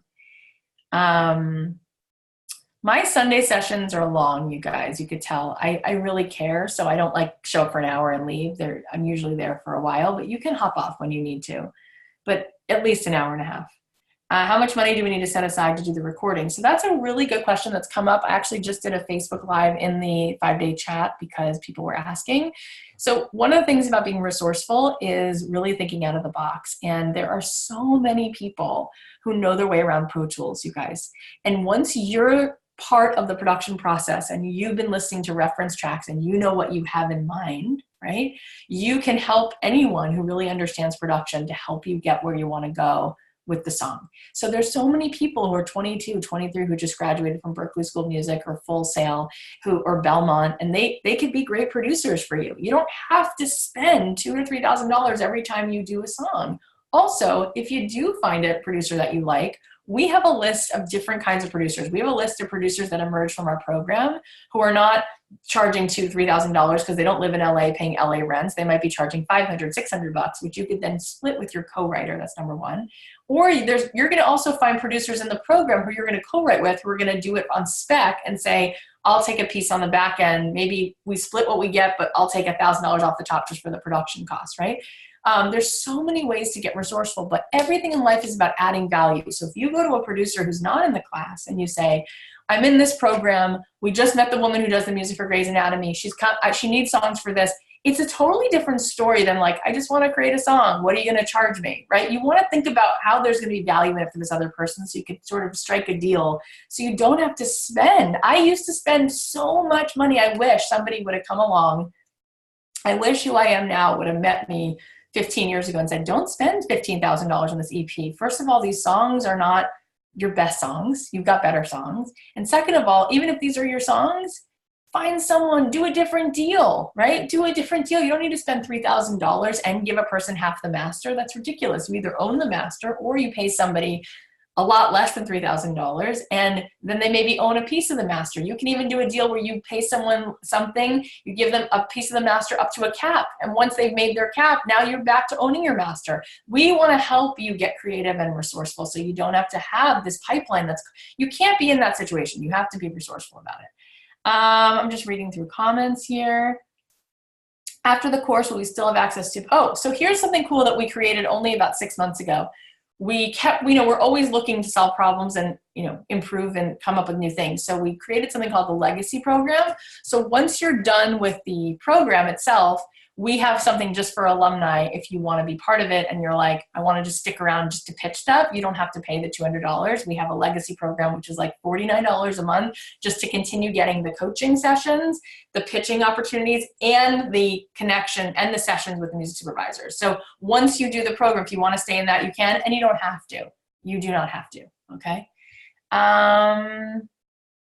What else? Do you write the songs that are universal, meaning licensable to both ads, TV shows, movies with target songs that are specific for each production? I'm planning on writing for both, obviously. Yeah, you're going to be writing for both. We want you to diversify your catalog because if you get one ad a year, that's going to offset a lot of your income. It's going to be really helpful. And then if you got 3 or 4 TV spots, that would equal what you make for one ad. So we want to show you how to do both because it is cool in different ways. You get more exposure sometimes when your song is running in an ad because it's playing every day all over the country or all over the world in a target spot. If your song's in a TV show, though, it might give you a little more street cred, right? It might be a different kind of feeling for you as an artist and you want to diversify. So we're going to show you how to be doing both. Okay, does anyone else have any other questions? Oh, what was the movie you talked about with the kid? It's a movie called Southpaw with Jake Gyllenhaal. What else? Does anyone else have any other questions or thoughts or comments? When do I sleep? I don't sleep enough. I don't. I really don't. The Legacy group has, I don't know. I can look it up right now. I want to say like 100 people in it. All right. So one thing I do want to do, and we can end it with this. I want you, and this is just, we talked about this on our last day, but when we are done today, I would love for you to take a sheet of paper out. And we talked about, remember we talked about picturing yourself at 7 years old? I want you to picture yourself at 7 years old. And I want you to picture that kid. I don't know if you're wearing like an Izod t-shirt or you had like a funny haircut. But I want you to picture that kid. And I told you, we did this at the end of our last thing, but I had like an addendum to it. So I had everybody the last day, and you could do it now if you want, because it never hurts. Close your eyes and picture yourself at 7 years old. I can see myself with my like freckles and my bad bangs. And I just want you to picture this kid. And I just want you to notice how easy it is when you think of yourself at 7, how easy it is to love that kid. Just such a lovable, magical force. And I want you to see how much this kid wants to play and to create and to express themselves. And I want you to just look at that kid and just notice how magical this person is. How this person's energy just like lights up the room. And now I want you to think about how often you tell this kid like you're not enough or it's never going to happen. Because you'd never do that to another little kid. You really wouldn't. There's no way you would do that. And I want you to look at this little kid and I want you to apologize to this little kid for all the times that you've been like, no, it's not good enough. It's not going to happen. I want you to tell this little kid, you know what? You are really magical and you have so much you want to do and say, and you're going to do it. I'm going to let you steer the ship. It's your turn. You've had enough. And maybe, just maybe, all of the reasons you doubted yourself are just garbage, because maybe this beautiful, sweet life force that comes out of your face, maybe it's enough. And maybe there's a reason why you've dreamt about this for so long, and maybe you do deserve to have it. And maybe things do work out. And maybe just because it didn't work out for mom or dad or this person or that person doesn't mean that that's got to be your reality.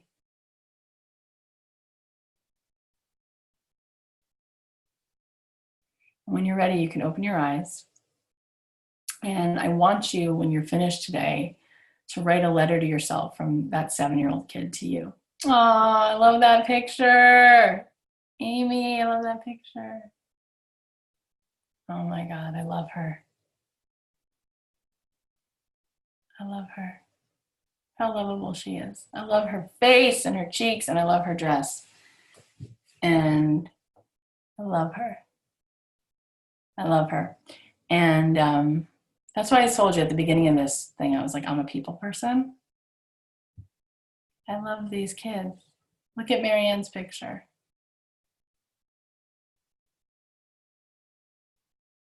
This is what I see when I walk down the street. You know, like everyone walks around like they've got it together. They don't need anybody, and everyone's hearts are like so broken. Look at this kid. Is that you and your dad? How happy you are. I love the like unabashed, like unleashed soul.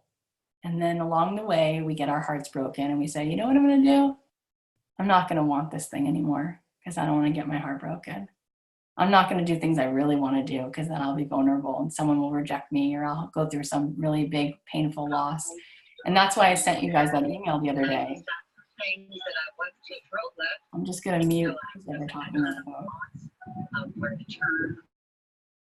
Because I get it, you guys. We talked about it at the beginning, but in all seriousness, I really get it. And I've been reading so many people's emails, and there's so many people who are like, Kathy, you're like speaking to me. I'm like, yeah, because I get it. I don't need to know you personally to know that you've been through so much shit. Like, so much heartache, so much loss. By the time you're 10, everyone's lost someone they loved or been really disappointed or gotten rejected. Like, it's not easy. You know, you're a little baby, you're like 4, 5, 6, you like reach your arms out and you're like this, and then something happens and you go like this. And one of the ways we protect ourselves is we're like, I'm okay, I don't even want that thing. I'm fine. Because then I don't have to actually, this takes courage. Wanting something is vulnerability, saying, no, I want it. In fact, I talked to a friend the other day who told me that for Dr. King, when he got up to read his speech, he had prepared and prepared and prepared. He had rehearsed it and rehearsed it, and he had this whole speech. The only line that was not in his speech was, I have a dream. And it makes me cry to think of that. Because on the spot, when it was his moment, he got super vulnerable, and he was like, he knew he was about to share all of these. He was going to prove his point, and the first thing he said was, I have a dream. And no one else knows the rest of that speech. But when someone wants something, it's so vulnerable. As opposed to, I'm good, I'm really fine. No, you're not. But you're scared, and so you're going to protect yourself and tell yourself you don't want anything. Good luck with that. Because then you may as well already not be here, right? It's like, if you're not willing to feel pain, you're not really going to feel joy either.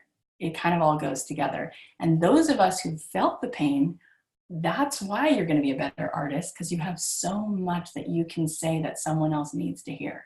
In fact, people are like, how do you write all these positive songs? I'm like, because I know who I'm talking to. And the only way to cheer someone up is to be where they're actually at. So these positive songs are not like, it's great outside. The positive songs are, I get it, and keep going forward anyway. Or look, you know, all of my songs start out like that, right? So one of my songs has been licensed a ton. It's called Let Your Color Shine. And it starts off like, everyone's got a little something. Everyone's got something to give. So go ahead and give it away, you know? Don't second guess yourself. I have a song called Count on Me, and it starts out like, when you're feeling down, when you're in the lost and found, when you don't see yourself anymore, I'll hold up a mirror. When you've forgotten who you are, right? That's how you write an uplifting song. You start from where, what would you say to your friend when they're actually down in the well? So when people are like, I don't know how you like feel good about yourself, I'm like, did you listen to the song? Right? Because that's why, if you listen, I'm just thinking Randy Newman, that song, we belong together, right? Why does it, first of all, it's how he's singing it. And he talks about, you know, like when there's gray skies, when they're less, like we'll be together. And it's in his voice that he gets it. And so now he can take you to a higher place because he met you where you were. That's what making uplifting music is about. You got to meet people where they are, right? And sometimes it's just about a vibe. Like sometimes you write a song because you just want to dance. Like you want to be Flo Rida for a minute. You want to be Meghan Trainor. That's a fun day in the studio. And that's okay. People sometimes think like the only way it's art if it's depressing. If it's not depressing, it's not art. That's garbage. That's such garbage. Art is called feel something and express it. I hope that we have a range of emotions. And so writing for licensing allowed me to be free and be silly and get out of my depression. So you can do it all. You can do it all. So what I was going to say is when we're done with this, I would write a letter to yourself from that 7-year-old. Because I think there's a lot of wisdom that he or she wants to tell you. And it might be something like, play more. It might be something like, don't forget about me. It might be something like, you can do more of this. You know, don't sell yourself short. It might be something like, wear yellow more often. But I would encourage you to do that. So, all right. We are doing this program, and today is Wednesday. We are starting our first session on Sunday. The enrollment will close on Friday. I had such a good time getting to know you guys. Like I said, I do this because it's fun. I don't do anything unless it's fun, because otherwise it's a waste. I'm looking to see if there's any other questions. It doesn't look like there are. Thank you for your beautiful words.